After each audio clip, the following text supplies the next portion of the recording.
lagi kita di acara bersama-sama, dan sebenarnya memang udah punya hubungan baik lah dengan teman-teman dari Yayasan Jantung Indonesia. Kemudian pas approach pertama yang pasti saya tanya dulu gitu, kayak campaign-nya itu seperti apa dan apa yang bisa saya kasih yang bisa dikontribusi ke dalam campaign ini, karena juga nggak mau mengambil tanggung jawab tanpa saya tahu apa yang bisa saya kasih balik ke gitu. Tapi setelah bertemu dan mendengarkan, oh ternyata selama ini saya pun sebelumnya selalu berpikir penyakit jantung itu penyakit laki-laki dan penyakit orang yang udah lebih berumur gitu. Ternyata bahkan untuk saya sendiri aja tidak terlalu sampai itu ke telinga saya bahwa sebenarnya perempuan itu juga memiliki resiko yang sama, bahkan lebih besar dari laki-laki karena penyakit jantung.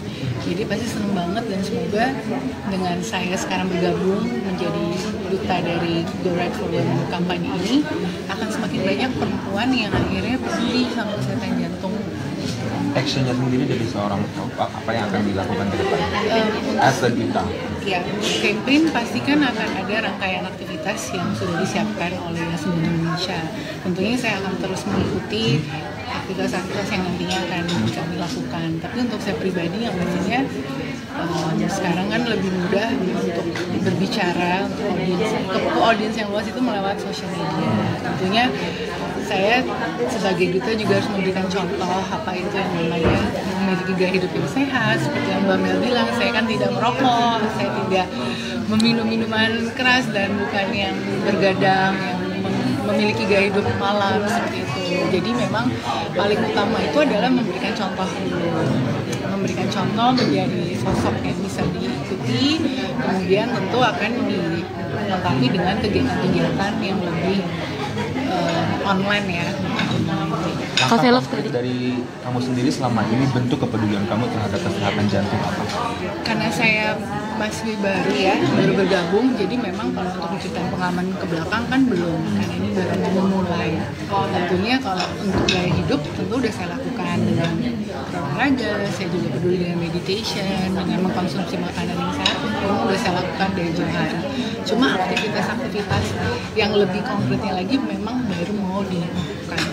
Kak Velov, dengan makan khusus nggak sih kalau untuk jantung sendiri, kan kolesterol minyak Indonesia tinggi banget. Sebenarnya kan nggak mungkin sepenuhnya kita hindari ya yang namanya gorengan, siapa sih yang suka gorengan? Cuma mungkin yang perlu kita perhatikan adalah modal kita harus bisa ngatur gitu. Mungkin oke, kamu makan gorengan hari ini, cuma jangan habis itu malam makan lagi, besok makan lagi. Jadi memang itu harus ada kesadaran sih dari kita sendiri, dan lebih sering konsumsi makanan yang berserat, pastinya sayuran, buah, oatmeal, makanan-makanan kayak gitu tuh lebih bagus untuk kesehatan jantung. Kalau untuk sendiri ada tips nggak sih? Maksudnya ketika pengen banget lagi pengen makan gorengan atau sesuatu yang lagi viral gitu, kamu bisa cara minum air dulu yang banyak, udah merasa kembung. Enggak sih, mungkin itu ya yang aku bilang, aku juga nggak pernah menghindar sepenuhnya, karena nggak mungkin lah. Justru kalau kita menghindar sepenuhnya, nanti sekalinya kelepasan itu justru jadi nggak dikontrol, kalap ya. Ya jadi lebih dalam bentuk moderasi aja. Jadi kalau memang makan, jangan pagi siang malam makan gorengan, dalam seminggu makan gorengan, jadi dibatasi. Kak Velov, tadi kan sempat dinotis kalau misalkan jaga kesehatan jantung tuh salah satunya dengan mengolah stres. Nah, kalau cara Kak Velov mengolah stres itu seperti apa sih? Kalau saya sendiri kan memang percaya ya, untuk memiliki gaya hidup itu harus balance gitu. Jadi mengolah stres itu sendiri banyak caranya, dan saya nggak bisa ngajarin ke semua orang harus pakai cara saya, karena semua orang punya caranya masing-masing gitu. Kalau saya sendiri, cara mengelola stres pastinya tahu kapasitas saya. Kalau memang merasa overwhelmed dengan pekerjaan yang terlalu banyak, dikurangin. Terus kalau memang saatnya harus istirahat, ya istirahat, jangan dipaksain. So, your sanity is your priority gitu. Jadi jangan pernah takut untuk bilang enggak atau enggak menolak gitu ya. If you need it, ya kamu harus lakuin. Meditation tuh juga penting banget untuk ngosongin pikiran, untuk being present. Karena kan kita cenderung orangnya pasti berpikir jauh ya ke depan, mengkhawatirkan masa depan seperti itu, hal kayak gitu harus dihindari sih. Ada waktu khusus nggak sih Kak buat meditasi gitu? Kalau mau persiapan nontonnya lagi ya. Sering meditasi, itu juga aku meditasi udah jauh dari sebelum sekarang, terutama saat pandemi kan kita gampang banget ya menemukan komunitas-komunitas, kayaknya hampir semua masyarakat yang tadinya cuek, super sibuk tiba-tiba jadi lebih mindful, lebih itu, jadi memang udah pernah aku lakukan way before aku menjadi Dampak positif Ada yang waktu- kamu rasakan apa?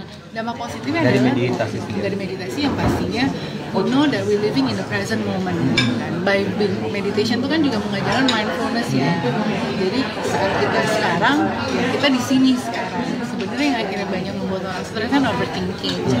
Jadi tanya sekarang di sini, tapi pikiran kita di masa lalu atau di masa depan, dan itu yang akhirnya sering membuat orang jadi stres. Ada waktu khusus nggak sih Kak? Kakak harus Mungkin sekali lagi please, waktu khusus untuk meditasi itu sekarang. Nggak ada sih, dulu sih ada kayak diusahakan tuh malam saat sudah selesai beraktivitas, kadang pagi hari sebelum beraktivitas. Cuma makin kesini udah lebih mulai bisa fleksibel, whenever you need it, 10 menit aja menurut saya cukup untuk mengatur pernafasan gitu.